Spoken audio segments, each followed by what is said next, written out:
GKFX Prime presents the week ahead. Hi everyone. There are two huge events that no trader should miss this week. You can miss your kid's championship football match. You can miss your grandma's 90th birthday. You can definitely miss that 10 o'clock meeting.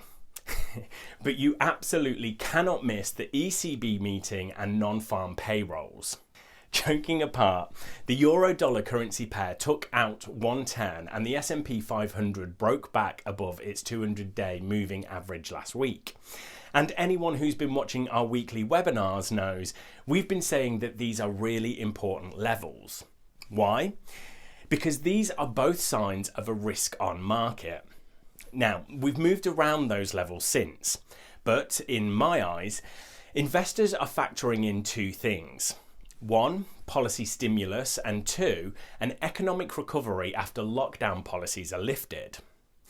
The ECB is a big source of stimulus, and non-farm payrolls tell us how quickly the US economy is recovering. First, there are some other big data points to be aware of, which I'll briefly run through now. We begin the week with Whit Monday, where some European markets will be closed. Otherwise, it's all about manufacturing PMIs, with those from China, Germany and the United States top of my agenda. Interest rates get set this week in Australia first, then in Canada and then in Europe. But I don't expect any policy change, so it will all be about what central bankers hint is coming next.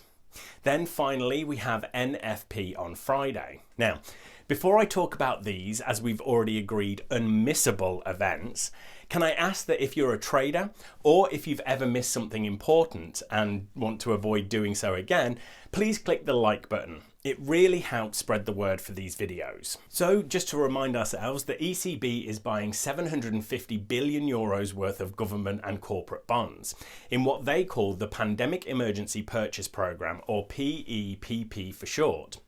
Central bankers just love acronyms, don't they?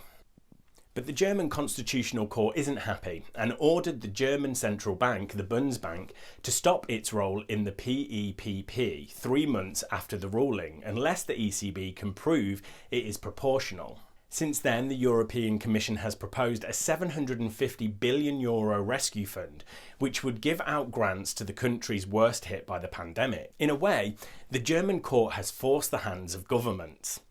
I think the euro took out 1.10 on the hope that fiscal policy, meaning government spending, finally matches monetary policy and a stimulus for the European economy.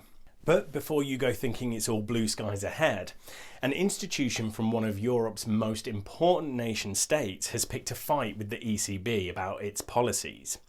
If, at this week's meeting, the ECB fights back and the difference can't be resolved, it could lead to the breakup of the euro. Now, before I wrap things up here, let's talk NFP. A mind-numbing 20.5 million Americans lost their jobs last month.